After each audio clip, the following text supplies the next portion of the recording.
La vie en trois lettres, le journal en trois titres sur Canal 3 Bénin. Mesdames, Messieurs, bonjour. Voici le sommaire de cette édition.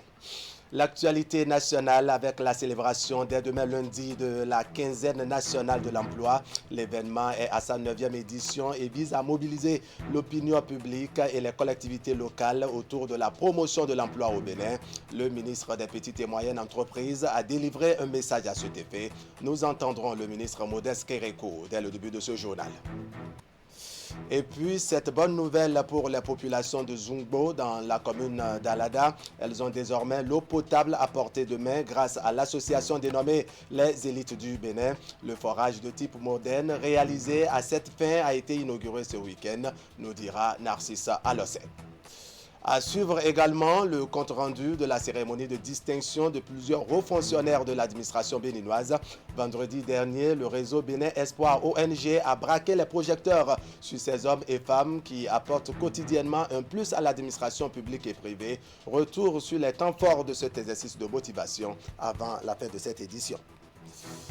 Voilà pour le sommaire. Bienvenue. Bonjour à tous. On va d'abord s'intéresser à ces images qui vont s'afficher sur votre écran. Elles nous viennent donc du parti Foscori pour un Bénin émergent. Le parti Foscori pour un Bénin émergent qui a procédé au remembrement des structures de coordination. La 15e circonscription électorale a été pourvue ce week-end d'hommes et femmes à même de faire comprendre à la base les idéaux du parti. La nouvelle équipe a également pour mission de mobiliser au moment opportun les militants pour la cause du parti FCBE. La perspective de la présidentielle de 2021 est ainsi enclenchée et FCBE ne s'en cache plus. Je vous propose à présent de suivre les explications de Corneille Lacoussan. Lacoussan est donc le chargé de l'opération de remembrement de l'équipe de la 15e circonscription électorale. En réalité, vous êtes sans savoir que FCBE a connu un peu de difficultés avant les élections communales. Du coup, certaines personnes, certains membres du parti ont démissionné. Et pour l'avancée des choses, il faut forcément rétoffer ces bureaux-là dans lesquels les gens ont démissionné. Raison pour laquelle nous avons initié cette activité de remembrement. Leur mission, c'est d'abord regagner leur base. Ils vont repartir dans leur base, dans leurs circonscriptions, dans leurs arrondissements et maintenant commencer par communiquer davantage sur le parti en utilisant plus efficacement les outils que nous avons mis à leur disposition. En réalité, c'est des militants qui sont formés, qui sont vaccinés contre toute manipulation, toute façon de venir les intimider ou de les faire douter de leur parti. Je pense que c'est des gens qui sont déjà vaccinés contre. Ils savent comment aborder, ils savent comment conquérir, ils savent comment pénétrer chaque terrain et ils savent comment constituer chaque lobby au niveau de chaque quartier. Voilà. Alors, je vous l'annonçais en titre il y a une poignée de minutes. La 9e édition de la quinzaine nationale de l'emploi démarre demain lundi. Elle est placée cette année sous le thème « Emploi local, quel enjeu pour la jeunesse dans leur commune ». Plusieurs activités sont donc prévues dans les 12 départements du Bénin. L'objectif est de mobiliser l'opinion publique et les collectivités locales autour de la promotion de l'emploi au Bénin durant les 15 jours retenus. Le ministre des Petites et Moyennes Entreprises et de la promotion de l'emploi a délivré un message à cet effet. On écoute à présent Modeste Kérékou. Pour cette année 2020, le thème retenu est, je cite, « Emploi local, quel enjeu pour la jeunesse dans les communes ». Il conduira à mener des actions fédératrices composées d'une série d'activités organisées par les structures de promotion de l'emploi dont les plus importantes sont 1.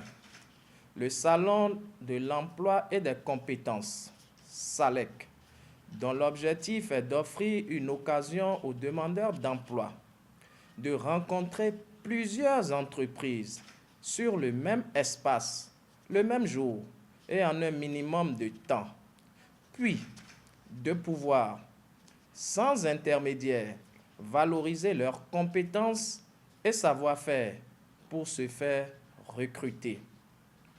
Cette édition du SALEC se tiendra à la place Abdoulaye Issa à Parakou le vendredi 11 décembre 2020.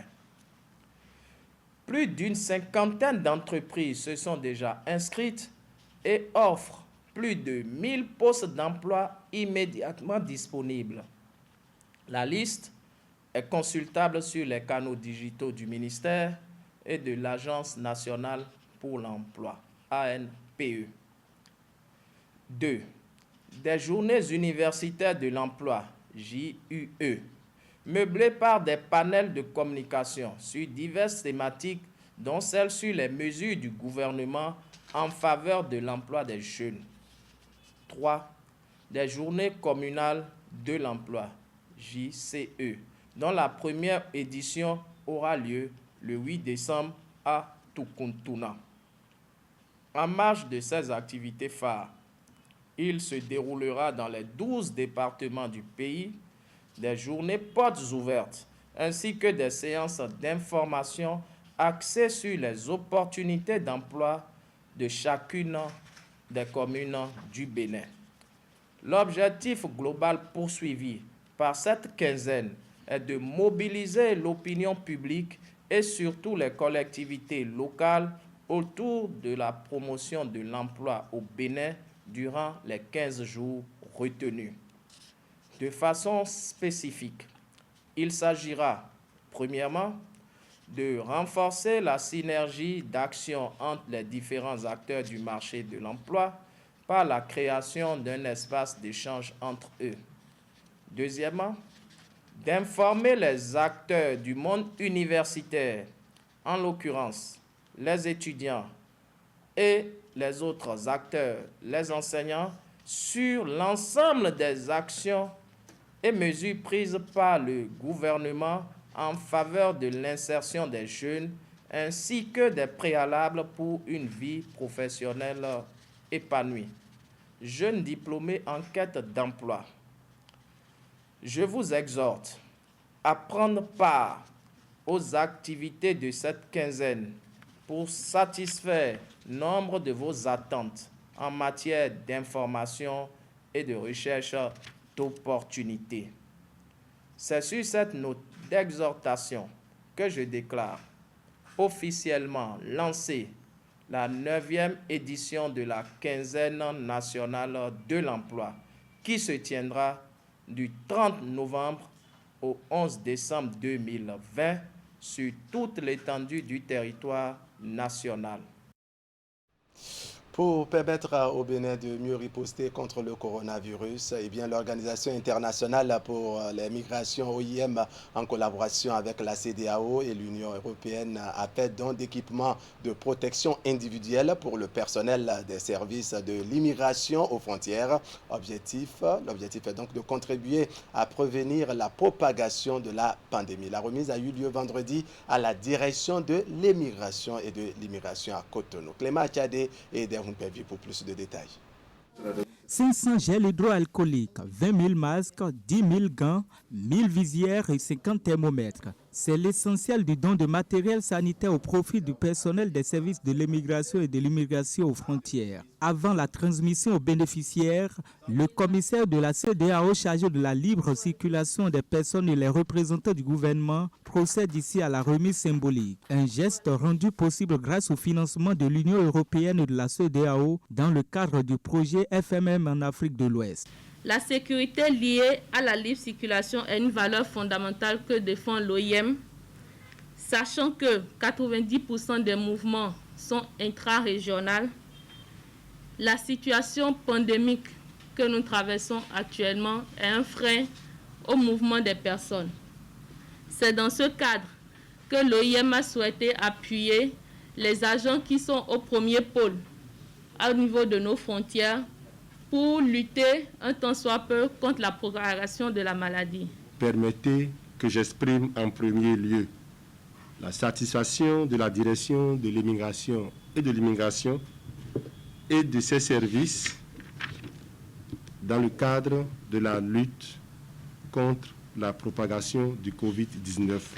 À travers ce don, l'Organisation internationale pour les migrations entend protéger les agents des différents services d'immigration contre la propagation de la pandémie de Covid-19. Et pour les autorités qui promettent en faire bon usage, le projet FMM de l'OIM, financé par la CEDEAO et l'Union européenne, vient à point nommé.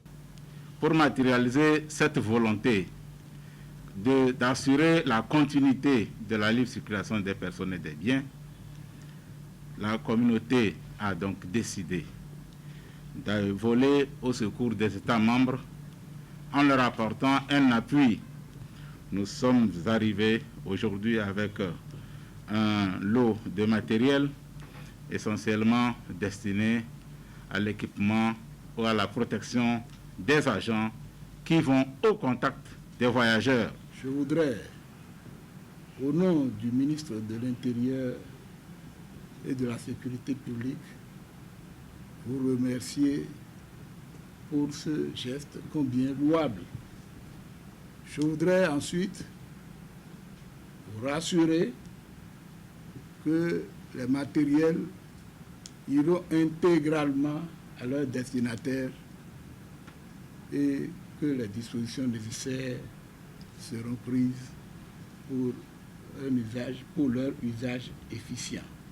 90% des citoyens de la CEDEAO migrent dans la région par l'ouverture des frontières terrestres. C'est d'ailleurs la raison de placement de la libre circulation et la migration au premier rang du programme d'intégration de la CEDEAO. Et pour ce faire, la lutte contre le coronavirus reste un défi pour l'Union. Ce don de matériel sonne comme l'ultime moyen de protection des acteurs de la migration. Dans la commune d'Alada, là nous sommes dans le département de l'Atlantique, dans la commune d'Alada, donc les populations de Zougbo disposent désormais de l'eau potable à portée de main. L'association dénommée Les Élites du Bénin vient de leur offrir un forage de type moderne pour les approvisionner en ce liquide précieux. L'ouvrage a été mis en service ce week-end dans une ambiance de liesse populaire à l'issue d'une cérémonie qui a connu la présence des autorités communales. Voici le compte rendu de Narcisse Alossé et de Eder Mpepi. C'est historique ici à Zougbo, dans la commune d'Alada. De l'eau potable gicle désormais pour approvisionner les populations. La mobilisation autour de cette source d'eau l'instant d'une matinée montre l'ampleur de la soif populaire ici. Ces populations étaient bien loin d'imaginer avoir un jour ce liquide vital à portée de main. Mais aujourd'hui, c'est chose faite. Le salut vient de ce groupe de jeunes gens appelés les élites du Bénin. Ils ont érigé ce forage de type moderne sur fonds propres pour, disent-ils, accompagner les gouvernants actuels dans leurs efforts de couverture nationale en eau potable. Le régime de la rupture a mis un point d'honneur à augmenter de façon substantielle le nombre de personnes ayant accès à l'eau potable. Le chef de l'État l'a encore rappelé au cours de sa tournée dans les communes.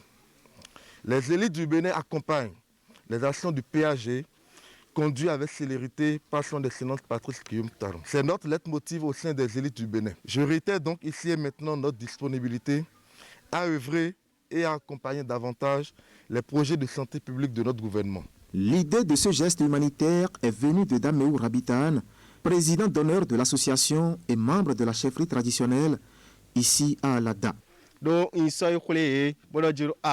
Je leur ai juste dit que nos concitoyens ont besoin d'eau potable ici. Ils n'ont pas hésité à mettre la main à la poche. Et aujourd'hui, nous voyons les résultats. Nous leur disons merci et que Dieu le leur rende au centuple.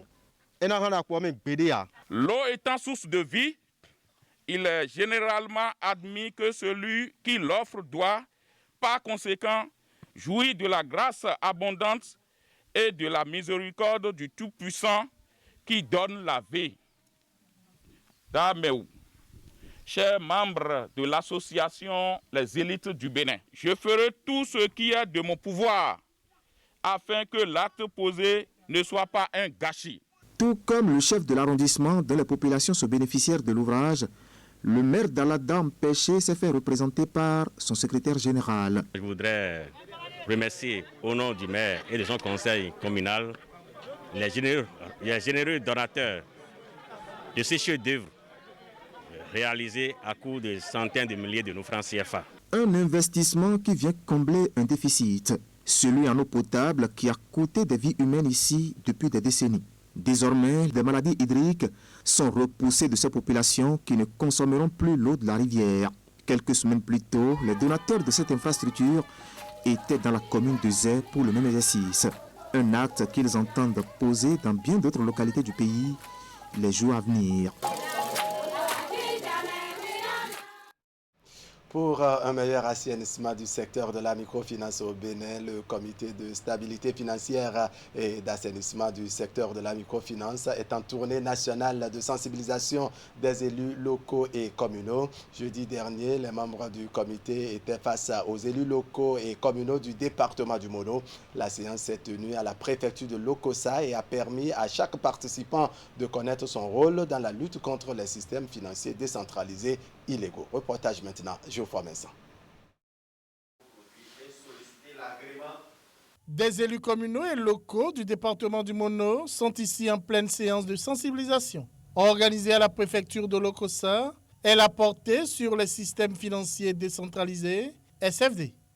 C'est pour éviter aux populations de ne tomber dans les pièges des promoteurs indélicats qui s'installent dans nos contrées reculées avec des offres de services financiers attrayants que le comité ne cesse de sensibiliser les élus communaux à l'effet de relayer l'information. La séance est organisée par le comité de stabilité financière et d'assainissement du secteur de la microfinance, CS-FASM. Une communication animée par Abou Issiaka l'a meublée. Il a été question des tests qui régissent les activités de microfinance au Bénin, ainsi que des résultats d'un recensement effectué en 2019 dans le secteur. Ce recensement a révélé la présence sur le territoire national de 38 initiatives exerçant l'activité de microfinance en marge de la réglementation. Et parmi ces 168 structures, il y en a 8 qui sont recensées au niveau du département du Mono. C'est pourquoi nous sommes venus aujourd'hui pour communiquer sur ces 8 structures opérant en marge de la réglementation aux préfets, aux maires et aux élus locaux du Mono afin qu'ils puissent prendre les dispositions pour mettre hors d'état de nuit ces structures qui exercent sans aucune autorisation. La rencontre est l'une des activités inscrites au titre de la quinzaine de l'assainissement du secteur de la microfinance déconcentrée. Elle vise à communiquer sur l'état des lieux de l'assainissement du secteur au Bénin et sensibiliser les populations sur les nouveaux défis qui se posent au secteur de la microfinance décentralisée. Distingués invités, l'importance du secteur de la microfinance comme un sous-secteur d'appoint à la finance classique n'est plus à démontrer de nos jours. En effet, ce secteur, animé par les systèmes financiers décentralisés, est confronté à une difficulté majeure, celle de l'exercice sur le même marché des initiatives informelles exerçant l'activité de collecte de l'épargne et d'octroi de crédit. C'est ainsi que le comité, depuis son installation en 2012, s'est donné comme mission, en appui à l'Agence nationale de surveillance des systèmes financiers décentralisés, de continuer à assainir progressivement le secteur de la microfinance. Ce secteur compte au 30 septembre dernier au total 114 systèmes financiers décentralisés autorisés. Le CS-FASM a été créé en 2011. Sa mission principale est la sécurisation du secteur. L'élaboration de la stratégie nationale de prévention de l'extrémisme violent au Bénin est au cœur d'un atelier qui a ouvert ses portes jeudi dernier à Grand Popo. Nous sommes là dans le département du Mono. L'atelier est organisé par le ministère de l'Intérieur et de la Sécurité publique en collaboration avec le programme des Nations Unies pour le développement PNUD. L'objectif est la définition de la vision et la formulation des axes stratégiques de cette politique nationale de prévention de l'extrémisme violent. Le point toujours avec Geoffroy Vincent. Grand Popo, cité balnéaire, bordée par l'océan Atlantique, située au sud-ouest du Bénin, accueille pour 2 jours ses représentants du haut commandement militaire, de la police républicaine et autres corps armés du Bénin. Ils sont ici pour, sous le guide d'experts et de consultants, jouer leur partition dans l'élaboration de la stratégie nationale de prévention de l'extrémisme violent au Bénin. Ceci passe par la définition de la vision et de formalisation des axes stratégiques de ce document. L'atelier est organisé par le ministère de l'Intérieur et de la Sécurité publique avec le soutien technique et financier du Programme des Nations Unies pour le développement, PNUD. La pertinence de l'élaboration d'un plan national de prévention de l'extrémisme violent réside particulièrement dans la possibilité de prendre en compte les éléments du contexte national qui caractérisent la situation du pays pour développer les stratégies appropriées, notamment sous l'angle de la bonne gouvernance et de renforcement de l'état de droit. En effet, si rien ne saurait justifier l'extrémisme violent, je cite, « Force est de reconnaître que ce phénomène n'est pas le fruit du hasard. Lorsque les droits de l'homme sont bafoués, la gouvernance n'a pas sa place et les aspirations sont foulées aux pieds, les discours qui mettent l'accent sur les motifs de mécontentement ou le sentiment d'injustice et promettent l'autonomisation et l'avènement de changements radicaux deviennent séduisants. » Fin de citation. Il est à noter que le PNUD, en collaboration avec l'Institut pour l'économie et la paix, a conduit une étude sur l'analyse de l'impact économique de l'extrémisme violent. Une étude qui révèle que l'impact économique mondial du terrorisme entre 2007 et 2018 est d'environ 135 milliards de dollars US, outre les coûts annexes. Dans son programme d'action, le gouvernement du Bénin a opté pour le renforcement de la sécurité intérieure et de la défense du territoire par une protection adéquate des biens et des personnes.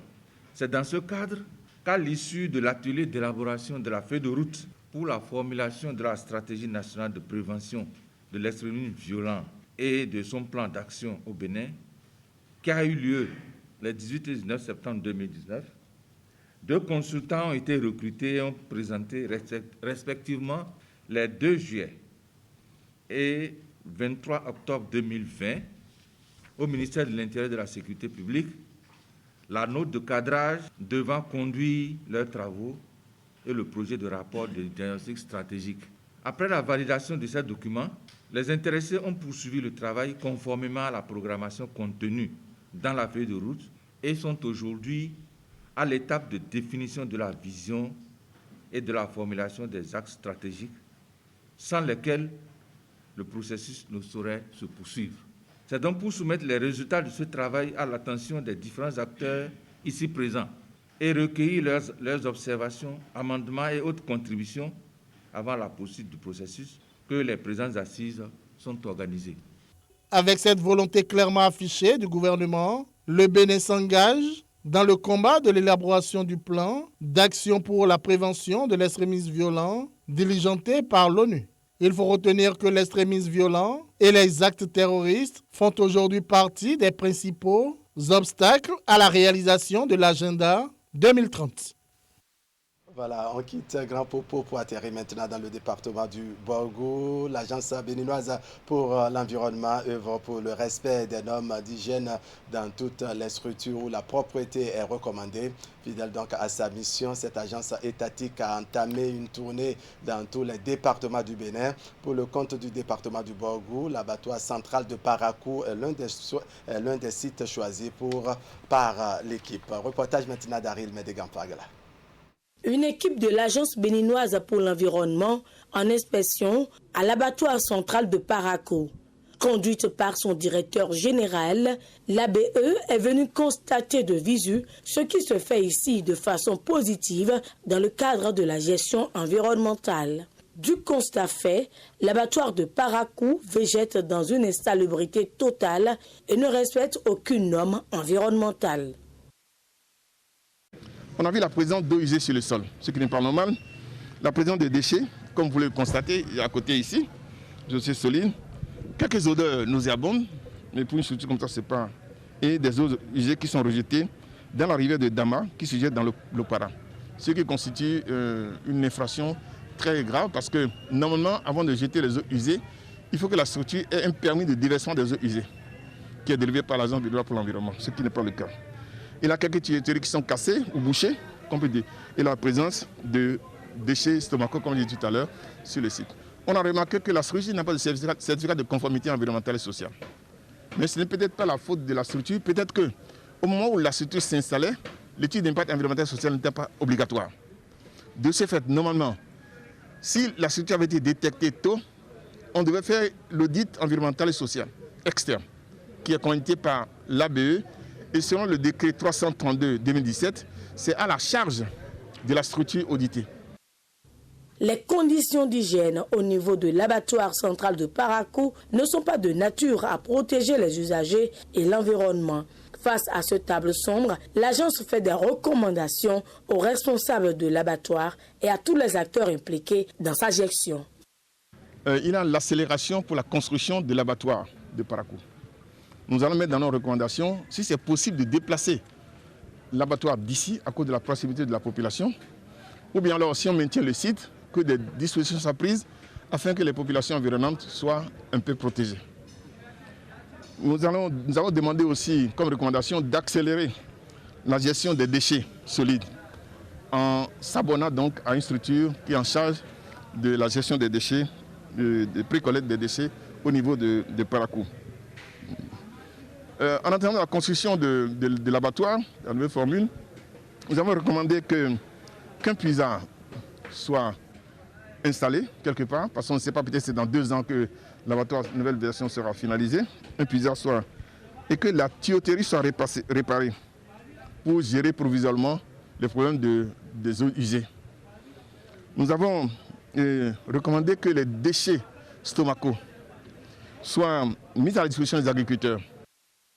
L'Agence béninoise pour l'environnement se rendra également dans d'autres structures telles que la Sodeco, les stations-service et les hôtels pour le même travail. À la fin de la mission, un rapport sera produit sur chaque structure. Pour ce qui concerne l'abattoir de Parakou, ce rapport sera déposé au niveau des structures en charge de sa gestion, dont l'objectif est d'accélérer le projet de construction d'un abattoir de type moderne à Parakou. Voilà, une autre destination maintenant pour une autre voie féminine. Les personnes affectées par les travaux du projet d'alimentation en eau potable dans les collines et précisément à Savay et Glazoué ont reçu des chèques d'un montant correspondant donc à la superficie des domaines perdus. La remise de ces chèques a eu lieu dans les 2 communes et a pris en compte plusieurs dizaines de personnes. Reportage à Imet Hélène Amoussou et Georges Vaudounon. Ils sont plusieurs dizaines de personnes affectées par les travaux du projet d'alimentation en eau potable des communes de Dassa, Glazoué et Savay. Sur un peu plus de 200 personnes touchées par les travaux de construction du barrage d'Aïdjoko à Savay et recensées, 120 seulement ont fini de constituer leur dossier pour le dédommagement.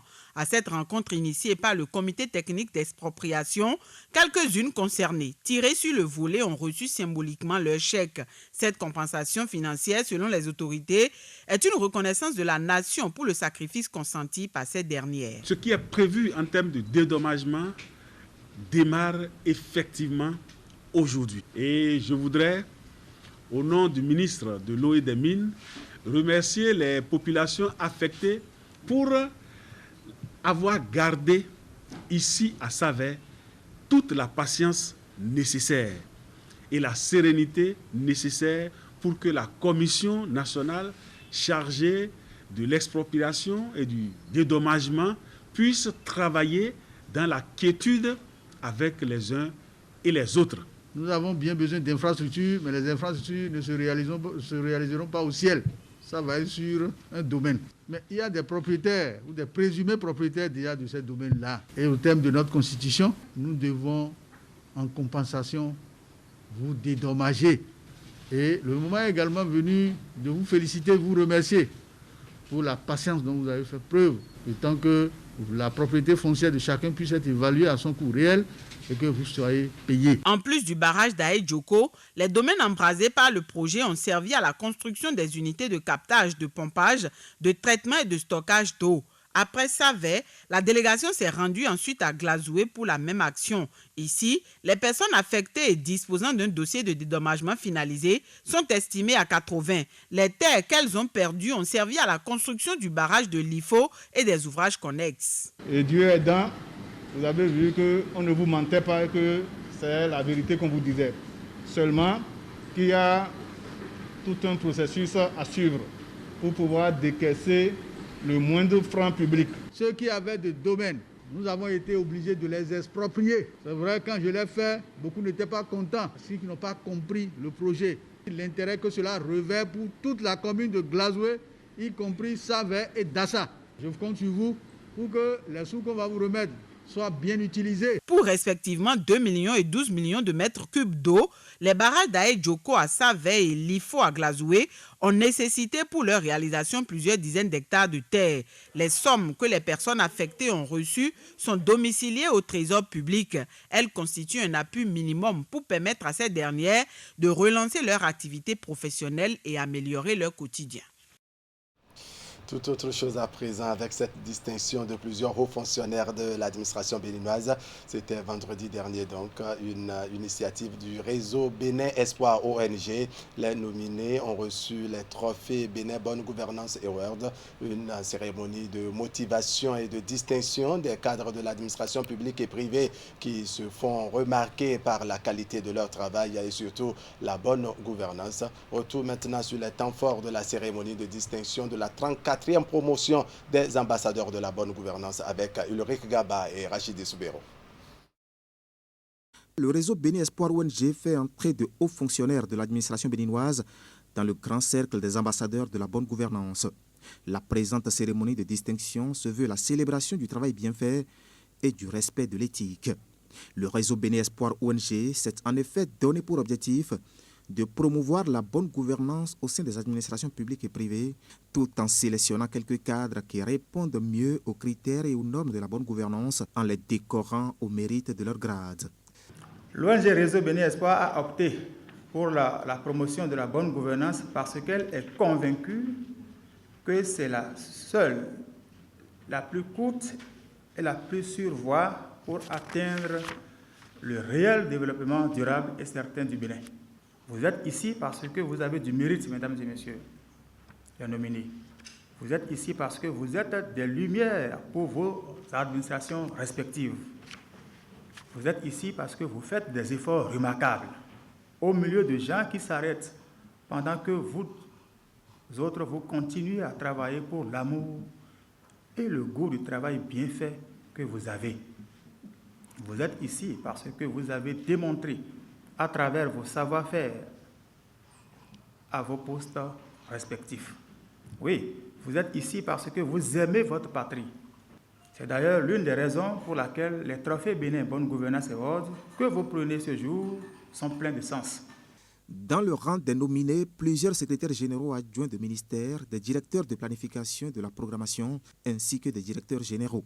À travers leur porte-parole, l'on peut lire la vive émotion dans le rang des nominés. Ils avouent qu'ils étaient loin de savoir qu'ils étaient autant suivis de près dans l'exercice de leurs fonctions respectives. Mes collègues et moi sommes à la fois très perplexes et émus pour tout ce que nous voyons ici présentement. Les larmes nous coulent des yeux très naturellement parce que nous ne pouvions jamais imaginer que nous étions très suivis dans nos actes au point que nous sommes consacrés meilleurs acteurs de la bonne gouvernance de l'année 2020. Nous pouvons tout simplement dire tous nos grands remerciements à l'endroit des responsables de l'ONG Réseau Bénin Espoir avec leurs partenaires, l'Observatoire national, l'Observatoire mondial de la bonne gouvernance, ainsi qu'aux hauts responsables de cette ONG, à savoir le chancelier et vice-chancelier, ainsi qu'aux agents et cadres de cette ONG. Pour le parrain de cette 34e promotion des nominés, la présente gratification est la symbolique de la richesse dont regorge l'administration béninoise, qu'elle soit publique ou privée. Il exhorte les nominés à tenir haut l'étendard de la bonne gouvernance partout où besoin sera. Chers nominés de la 34e édition, vous avez été reconnus comme des cadres avérés, confirmés et dignes du grade honorifique attribué. Vous le méritez. À vos différentes positions, DPP, SGAM, DG, administrateur délégué, et que sais-je encore, vous devez tout mettre en œuvre pour honorer partout où besoin sera votre décoration en vous efforçant d'être non des modèles, mais des exemples dignes d'intérêt. À travers les trophées Bénin Bonne Gouvernance Awards, l'ONG Réseau Bénin Espoir poursuit sa motivation pour la bonne gouvernance. Elle organise également des formations dans plusieurs structures publiques et privées. 16 nouveaux professionnels de la médecine traditionnelle ont été mis sur le marché de l'emploi et en même temps au service de la communauté. Il s'agit des étudiants du Centre de formation professionnelle et d'apprentissage en médecine douce qui, après avoir suivi les cours théoriques et pratiques, ont reçu leur parchemin. La cérémonie de remise de ces diplômes a eu lieu hier à Cotonou. Précision, Clément Tchadé et Rachid Soubirou. C'est par cette célébration eucharistique que le top de la cérémonie de remise de diplôme aux lauréats de la 10e promotion du Centre de formation professionnelle et d'apprentissage en médecine douce a été donné. Ici, à la paroisse Marie Auxiliatrice de Ménotin, les responsables du centre et les étudiants sortants rendent grâce à Dieu pour ses services durant leur parcours. Une messe qui précède la remise de diplômes proprement dite aux 16 récipiendaires de cette 10e promotion dénommée Lumière du Monde. Et comme Amel Kaou, les 15 autres étudiants ont reçu leur parchemin après 2 ans de formation et 3 ans pour d'autres. Une satisfaction pour ces bénéficiaires. En ce jour, 16 étudiants ayant embarqué depuis 1 an, 2 ans, voire 3 ans pour certains, sur un navire du savoir, de la connaissance, de la lutte contre l'obscurantisme, arrivent à bon port. C'est ici l'occasion pour nous d'exprimer notre reconnaissance à un homme qui a eu la vision de créer un centre de formation professionnelle et d'apprentissage en médecine douce et qui nous a permis d'avoir accès à ce trésor de santé. Merci, Dr Youssou. Toute la promotion, la lumière du monde par ma voix, s'incline en signe de grand respect pour vous. Au-delà de la reconnaissance à leur hiérarchie, ces nouveaux produits du CFPAMD s'engagent à bien servir leur communauté par la médecine traditionnelle car selon eux, Dieu a créé les hommes et a mis ces pièces de rechange dans la nature. Et pour le directeur du centre et les parrains invités, la médecine traditionnelle est une piste de solution aux problèmes contemporains de la société. Un appel au pouvoir public africain qui font les politiques publiques. La santé s'apprend. Elle s'apprend et elle s'entretient. Nous invitons toute personne désireuse d'aller à l'école de Dame Nature que le centre de formation professionnelle et d'apprentissage en médecine douce est une école au service de la vie. L'école là existe et elle est ouverte 6 jours sur 7.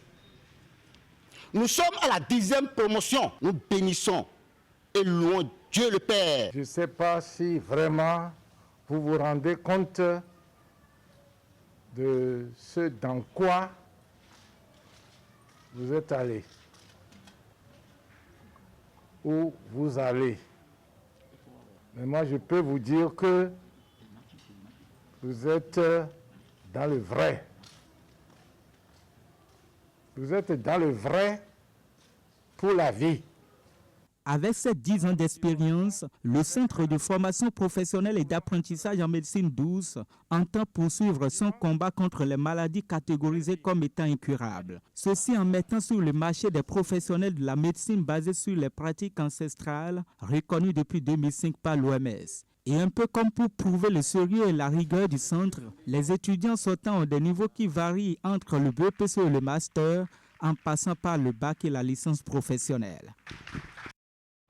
Voilà, au groupe Canal Plus Bénin, le prix du décodeur est désormais à 1000 francs CFA. Une nouvelle offre destinée à la clientèle pour la période des fêtes de fin d'année. L'annonce a été faite dans l'après-midi du vendredi par les responsables du groupe.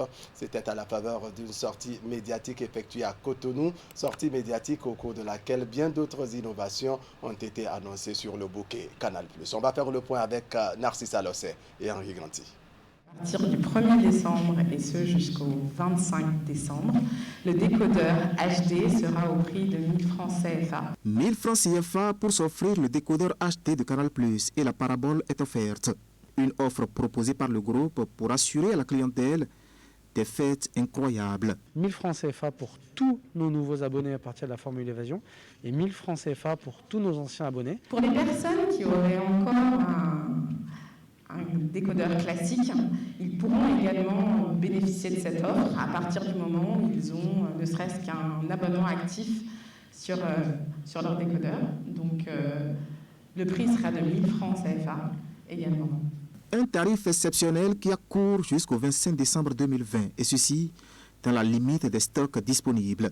Derrière ce tarif inédit, il y a une deuxième offre tout aussi confortable pour les abonnés. Donc que votre abonnement soit coupé ou actif en ce moment, si vous vous réabonnez, vous bénéficierez de 15 jours offerts sur la formule Tout Canal qui est à 40 000. Et pour ceux qui vont s'abonner avant la fin de leur abonnement, ils bénéficieront de 7 jours supplémentaires sur les 15 offerts à tous les autres.